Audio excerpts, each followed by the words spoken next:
KP ဝေပေးသုံးတဲ့ဆိုင်တွေအလေးမခံရအောင်ဒီဗီဒီယိုလေးကိုစောင့်အောင်ကြည့်သွားပေးပါအခုတလောမှာ AI တွေကအရန်ကျန်းလာတာနဲ့အမျှ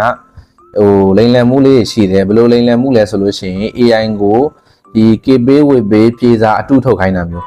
เนาะပြေစာအတုဘယ်လိုထုတ်ကြလဲဆိုလို့ရှိရင်ကိုကဒီဆိုင်ကိုလွှဲလိုက်တဲ့ဟာမျိုးပဲအမောင့်ကိုပဲတစ်ချက်ဆိုင်ကိုတစ်ချက်လောက်ပဲလွှဲပြီးသွားလို့ရှိရင်ကျန်တဲ့ဟာကိုသူကဘယ်လိုလုပ်လဲဆိုလို့ရှိရင်ပြေစာမှာအမောင့်တစ်ခုကိုပြောင်းချလိုက်တယ်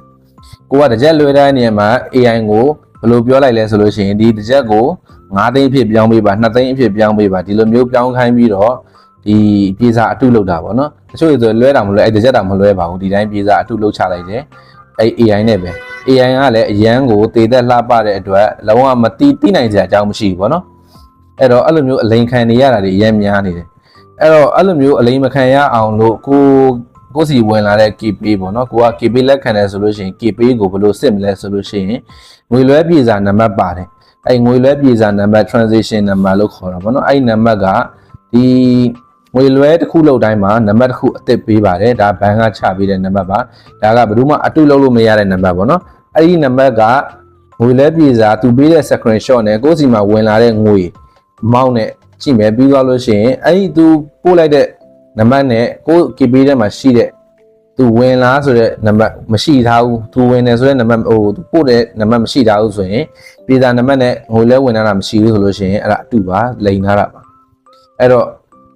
အဲ့လိုအလိမ်မခံရအောင်အဲ့နီးတနည်းနဲ့ကြည့်လို့ရတယ်အဲ့လိုဖြစ်တဲ့အတွက်နောက်ချို့တွေဆိုလို့ရှိရင်တော့လိန်တော့လိန်ကျင်တယ်ဒါပေမဲ့မလိန်တတ်တာမျိုးတွေရှိတယ်ဒီ AI ကထုတ်တဲ့ဟာမှာသူက logo လေးပါတယ်အဲ့ logo လေးပါတဲ့ဟာကိုချို့တွေကမကြည့်တတ်တော့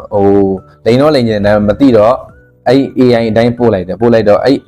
ထောင်နားလေးမှာအဲ့အောက်တောင်နားလေးမှာ Gemini နဲ့ထုတ်တယ်ဆိုလို့ရှိရင်အောက်တောင်နားလေးမှာအဲ့ဒီကျယ်ပွင့်လေး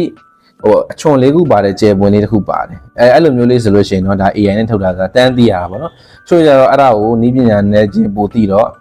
အဲ့ဒါလေးကိုဖျောက်လို့ရတယ်ပေါ့နော်အဲ့လိုဖျောက်လို့ရတဲ့အခါမှာဘာဖြစ်လဲဆိုတော့အစ်စ်နဲ့လုံးဝတပုံစံနဲ့ပုံစံဖြစ်တယ်အဲ့လိုအခါမှာဘာဖြစ်သွားလဲဆိုတော့အလိန်ခံရတာများတယ်အဲ့တော့ခုနကျွန်တော်ပြောလို့ transition number ပြေစာနံပါတ်လေးနဲ့တိုက်စစ်ပြီးတော့မှကိုယ့်ရဲ့ KP ကိုလက်ခံမှာစားတောက်ဆိုင်တွေတချို့ဆိုလို့ရှိရင်ကြတော့သူကဓာတ်ပုံပဲရိုက်ယူရတာဝင်မဝင်ဆိုတာမျိုးကိုသူကမစစ်စေဘူးဘာလို့ဆိုတော့တထေးစီမှာ KP ကတထေးရဒီမှာမရှိဘူးဆိုင်မှာဝန်ထမ်းတွေပဲထားတာဖြစ်တဲ့အတွက်သူကဓာတ်ပုံပဲရိုက်ပြီးယူတာများတယ်ဓာတ်ပုံရိုက်ပြီးယူတာဖြစ်တဲ့အတွက်အဲ့ဒီခါမှာဒီအတုနဲ့လှုပ်သွားလို့ရတယ်အဲ့ဒါကြောင့်ဒီလိုမျိုးအတုနဲ့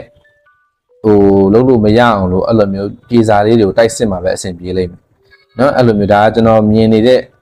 ဒီဟွာလေးတွေပေါ့ပြဿနာလေးတွေပေါ့ချို့အဲ့လိုစားတောက်ဆိုင်တွေဆိုလို့ရှိရင်အဲ့လိုမျိုးတထေးစီမှာ